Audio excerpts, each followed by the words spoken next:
দেখছেন এর থেকে 1 কিলোমিটার আটটা মাল নিচ্ছে দুটো ডাল না ব্রিজের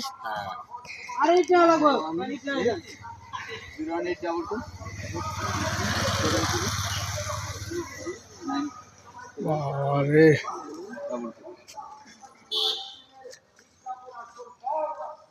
এই মাল নিতে লাগবো 5 দিন এই 2 রাস্তায় কারণ ব্যাংক গাড়ি ঢোকে না